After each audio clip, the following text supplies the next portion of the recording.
There's a lot of things that I expect from Warframe. For example, fantastic new content ideas. What about that endgame? Maybe we can get our raids back in 2020, please? What I'm trying to say is that I want to see ideas that I never thought about before. And with the Kuva Kraken, I'm guessing Warframe kinda delivered in a bit of a weird way because I never thought I was gonna use a Kraken to take out high level targets. Hey guys, welcome back as always, my name is Leyzar, and today we're gonna be diving deeper into this secondary weapon.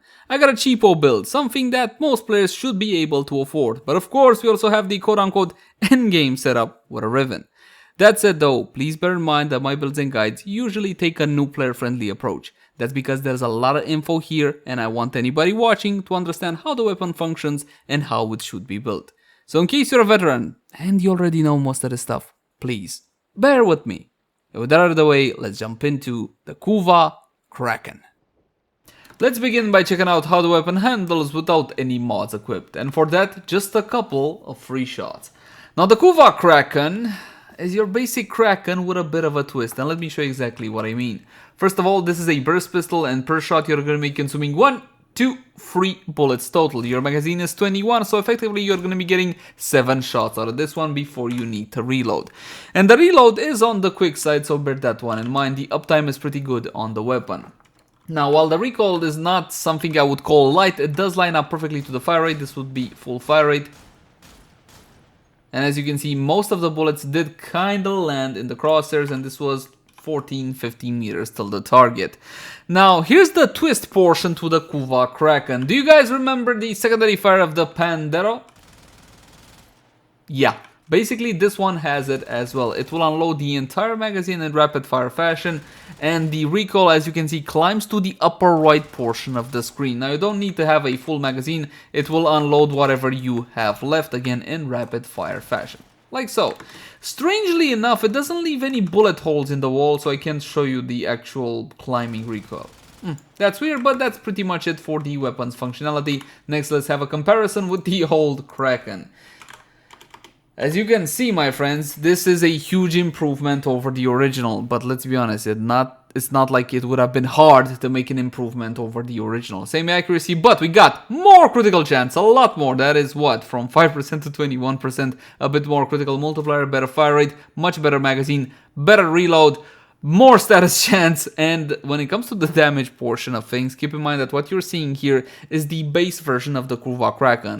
Now, on top of all this beautiful damage, you're going to be getting your weapon elemental damage bonus that depends on your progenitor and your luck as well. You can roll between 25 and 60%. As for a elemental recommendation, my friends, I would still go for Toxin. If I had a choice, I would go with Sarin and Toxin, or whatever Toxin progenitor you guys prefer. Of course, electricity is never really a bad idea because you can make radiation, you can make corrosive with it as well. But also, do bear in mind that the brand new heat proc is a lot more powerful than before, so taking a heat progenitor such as Ember is definitely not a bad idea. And again, between 25 and 60%. Now that said, my friends, let's have an even closer look at the weapon. Mine is a 50-something% electricity roll. It was traded to me by a viewer. Mwah! Thank you very much, friend, for allowing me not to grind so hard. So I got an extra 22.6 electricity on the weapon. And something stands out on all of these Kuva weapons. Mod capacity, 80 out of 80. That's fantastic. Now, here's the short story. They act like the paracesis. So per each and every single forma you plug in, you're going to be getting 2 additional levels up until level 40. And when you jump into actions and plug in the Auto King Catalyst, of course, you're going to be getting 80 out of 80. Now, for the build I'm recommending you guys, you don't need 5 forma. Definitely not. 2 forma will be more than enough. But if you want every single little mastery point out of the weapon, you're gonna have to forma 5 times. Again, it acts like the paracesis. And with that out of the way, my friends, let's jump into a standard build. And we got a whole lot of damage with Hornet Strike, multi-shot with Barrel Diffusion, Lethal Torrent, as well as a bit of fire rate. We got critical chance, critical damage combo between Pistol Gambit and Target Cracker, and 3 elemental mods.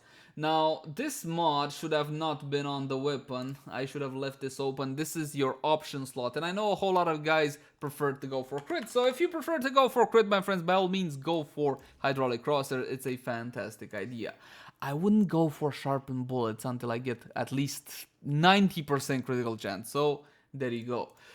Now the weapon like this is a whole lot more manageable, and by the way, speaking of manageable, when it comes to the weapon Exilus mod slot, you can leave this one alone. You don't even need to unlock it, because on this weapon, the weapon Exilus mod slot doesn't make a huge impact. Well, it does make an impact on the secondary fire when it comes to steady hands. Again, this is entirely up to you. Plug into this one whatever the hell you want, because none of these options improve DPS on a paper level. They do improve DPS when it comes to actual gameplay, because again, hitting your targets more consistently with something like steady hands does matter in actual gameplay. And again, that last mod slot, it's entirely up to you. Plug into it whatever you want. Now, this is a high status chance weapon, and you might say, hey, why don't we increase the slash value on it? And no, it won't work, because the impact, unfortunately, is sky high. Even with maim, I'm not even close to gaining some ground on that impact. So we're gonna go for a straight elemental approach with corrosive. Why corrosive? Well, I'm gonna be shooting corrupted heavy gunners. That's why corrosive. But if you're going down to Corpus Fortuna, that didn't make any sense. But if you're going down to Fortuna to hunt some Corpus, build gas or build toxin. If you're up against the infested, simply build heat. It will do fine against them. But keep in mind that high level infested units, such as their ancient healers, for example, are vulnerable to corrosive damage. And now it's finally time to test my friends with the Corrupted Heavy Goons level 120. Now let's see what the Kuva Kraken can do. Is it still a joke, or... Let's start off with the secondary fire. Take a look at that. I just love using the secondary fire on the Pandero and on this one as well. Now, the secondary fire on this weapon is a whole lot more manageable if you choose to go for steady hands. Now, shot-by-shot action means 1, 2, 3, 4, and a 5 until I kill a level 120 Corrupted Heavy Gunner. And of course, my friends, this wasn't really possible before, let's be honest. When it comes to the secondary fire of the weapon, this is for close range shots, okay? Because even with steady hands, I can't completely control it all that well.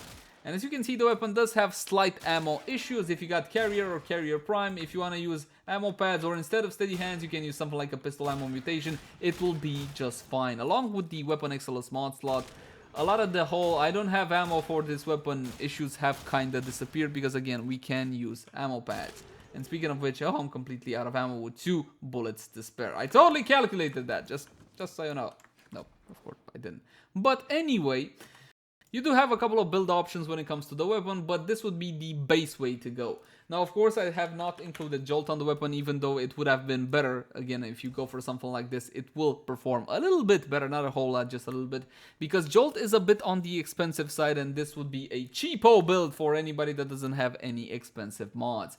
Now, Jolt is only brought by Battleketeer the Void Trader, and he only brings the electricity mods, or Jolt per se, every couple of months. When you see Battle bring Jolt and Voltaic Strike, make sure to pick up at least 1 copy of each. These 2 mods cannot be farmed from the game, and on the PC trade chat, sometimes they even go over 100 plat. Normally it's like something like 80 or maybe maximum 100. So, there you go. Now enough about that, let's talk about Rivens. You guys love Rivens, I love Rivens too, and of course this will be a souped up setup with Prime Pistol Gambit and Prime Target Crack. Now that said, we also got this one. Funny story about this one.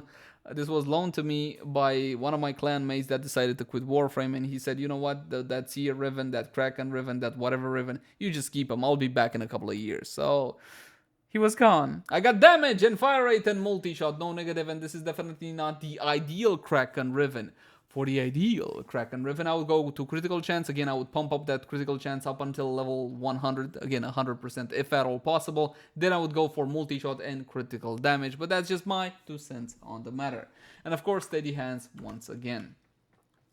Same level 120 Corrupted Heavy Goons. And before, it used to take us how many shots? I think something like 5 shots to kill a target like this. 1, 2... This should take roughly 3. There you go. 3 shots to kill off one of these targets. That's because the first 2 bursts normally reduce a whole lot of that armor, and the last one is going to be finishing off the target. And of course, we can also go for the rapid fire approach, which will be absolutely annihilating one of these here targets.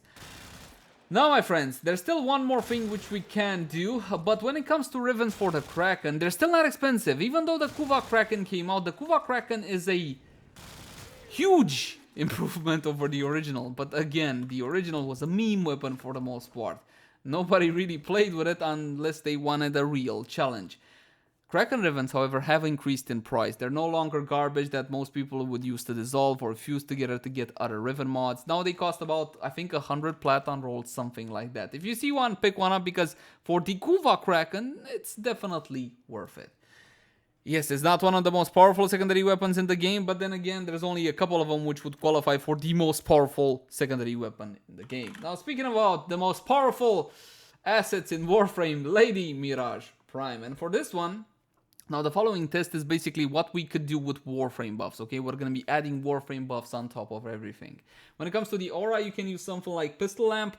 From my point of view, these amp auras aren't exactly worth it, but if you want to get every little bit of damage out of the weapon, you can go for something like this. 27% extra base damage for your weapon.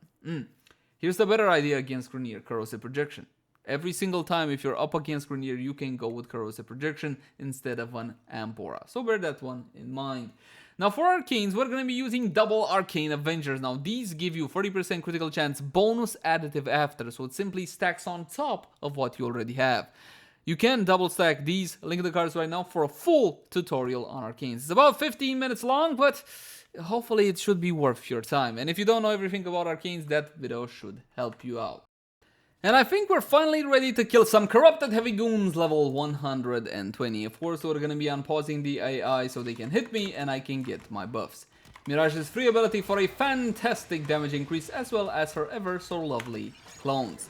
And now, finally, my friends, we're gonna be able to one-shot these high-level targets. And of course, this is mostly due to Mirage, okay? Let's not beat around the bush. This is because Mirage has fantastic damage buffs and all whatnot.